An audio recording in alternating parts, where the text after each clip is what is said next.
नमस्कार दोस्तों। स्वागत है आपका फाइनेंस माइंड्स के एक और बेहद काम की और आपकी इन्वेस्टमेंट सोच को साफ करने वाली वीडियो में। मैं हूं आपका दोस्त राज और आज हम बात करने जा रहे हैं एक ऐसे टॉपिक पर जो हर म्यूचुअल फंड निवेशक के दिमाग में कभी ना कभी जरूर आता है। फ्लेक्सी कैप फंड और मिड कैप फंड कौन है लॉन्ग टर्म के लिए बेहतर? अगर आप एसआईपी कर रहे हैं या म्यूचुअल फंड की दुनिया में कदम रखने का सोच रहे हैं तो इस वीडियो को पूरा जरूर देखिए, क्योंकि हम जानेंगे दोनों फंड्स में फर्क क्या है, आपके लिए कौन सा सही रहेगा, 2025 और आगे का कौन सा फंड कैटेगरी ज्यादा मजबूत दिख रहा है। तो चलिए शुरू करते हैं बिना किसी देरी के। सबसे पहले समझते हैं फ्लेक्सी कैप फंड क्या होता है। फ्लेक्सी कैप फंड एक ऐसा म्यूचुअल फंड होता है जो लार्ज कैप, मिड कैप और स्मॉल कैप तीनों कैटेगरी में निवेश कर सकता है, यानी पैसा कहीं भी लगाया जा सकता है जहां मौका अच्छा लगे। यहां फंड मैनेजर को पूरी छूट होती है कि वो कब कौन सी कैटेगरी में ज्यादा या कम एक्सपोजर ले। जैसे मान लीजिए अगर मार्केट में स्मॉल कैप कंपनियां अच्छा परफॉर्म कर रही हैं तो वो फंड को वहां शिफ्ट कर सकते हैं, और जब मार्केट वॉलेटाइल हो तो लार्ज कैप में शिफ्ट कर सकते हैं ताकि रिस्क कम रहे। इसलिए इसको फ्लेक्सी कैप कहा जाता है, मतलब फंड की स्ट्रैटेजी फ्लेक्सिबल होती है। अब बात करते हैं मिड कैप फंड की। मिड कैप फंड्स का फोकस मिड साइज कंपनियों पर होता है, यानी ऐसी कंपनियां जो लार्ज कैप जितनी बड़ी नहीं हैं लेकिन उनकी ग्रोथ की पॉसिबिलिटी बहुत जबरदस्त होती है। ये कंपनियां तेजी से बढ़ सकती हैं और जब सही समय आता है तो शानदार रिटर्न दे सकती हैं। लेकिन ध्यान रहे, जितना ज्यादा रिटर्न उतना ही ज्यादा risk. Mid cap funds volatile होते हैं, मतलब मार्केट गिरा तो सबसे पहले ये नीचे जाते हैं, लेकिन लॉन्ग टर्म में ये बहुत दमदार साबित हो सकते हैं। अगर आप 8-10 साल की प्लानिंग कर रहे हैं, थोड़ा रिस्क झेल सकते हैं और धैर्य है तो मिड कैप फंड आपके पोर्टफोलियो में जरूर होना चाहिए। कौन सा फंड किसके लिए सही है? अब आता है सबसे बड़ा सवाल, मुझे कौन सा फंड लेना चाहिए?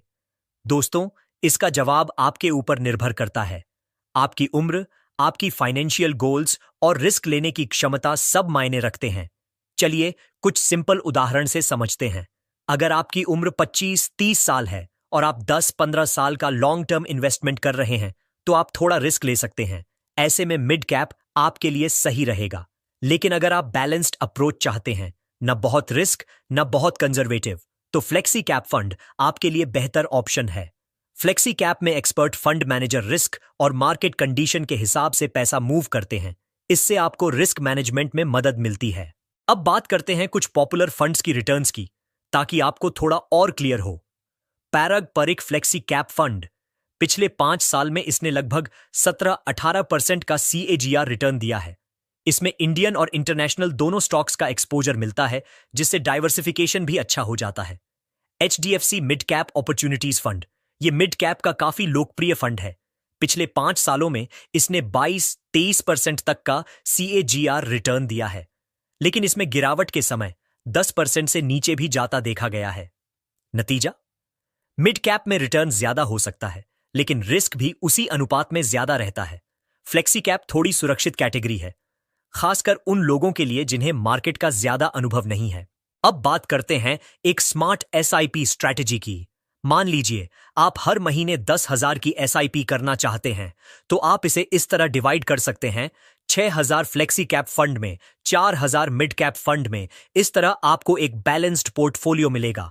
फ्लेक्सी कैप स्टेबिलिटी देगा और मिड कैप ग्रोथ की एक्स्ट्रा ताकत। अब बात करते हैं मार्केट कंडीशंस की।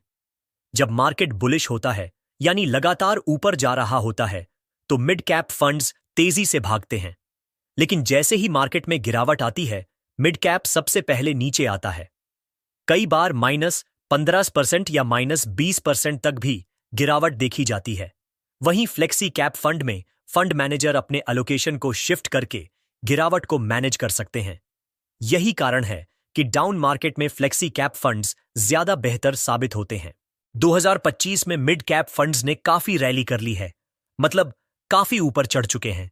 इसका मतलब यह नहीं कि अब इनमें ग्रोथ नहीं बचेगी, लेकिन इसका मतलब यह जरूर है कि आने वाले समय में आपको थोड़ा और पेशेंस और समझदारी से इन्वेस्ट करना होगा।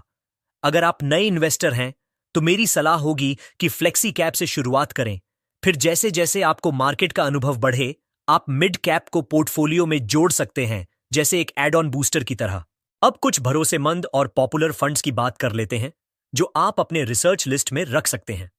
Flexi cap funds: Parag Parikh flexi cap fund, Kotak flexi cap fund, HDFC flexi cap fund.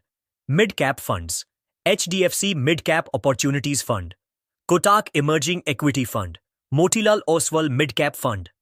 याद रखिए, ये रिकमेंडेशन नहीं है, सिर्फ एजुकेशनल जानकारी के लिए बताए गए हैं।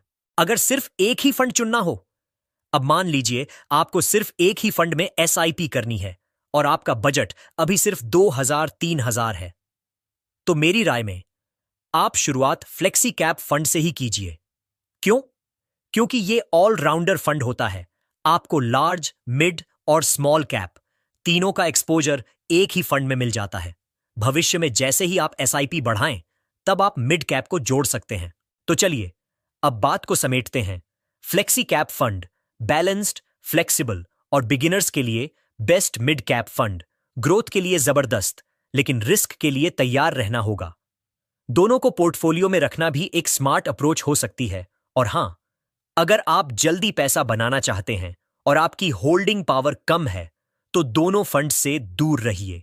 ऐसे में लार्ज कैप या बैलेंस्ड एडवांटेज फंड जैसे ऑप्शन आपके लिए बेहतर होंगे।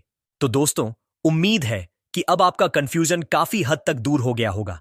अगर वीडियो पसंद आई हो तो लाइक जरूर करिए, कोई सवाल हो तो कमेंट करिए, और अगर आप चैनल पर नए हैं तो सब्सक्राइब जरूर करिए, ताकि आने वाली हर वीडियो आप तक सबसे पहले पहुंचे। मिलते हैं जल्द ही एक और फाइनेंशियल गाइड के साथ। धन्यवाद और हैप्पी इन्वेस्टिंग। यह वीडियो सिर्फ एजुकेशनल पर्पस के लिए है। कोई भी निवेश करने से पहले अपने फाइनेंशियल एडवाइजर से सलाह जरूर लें। म्यूचुअल फंड्स मार्केट रिस्क के अधीन हैं। इस वीडियो की स्क्रिप्ट और एडिटिंग मेरे द्वारा की गई है। वॉइस ओवर केवल प्रेजेंटेशन के लिए AI की मदद से जनरेट किया गया है।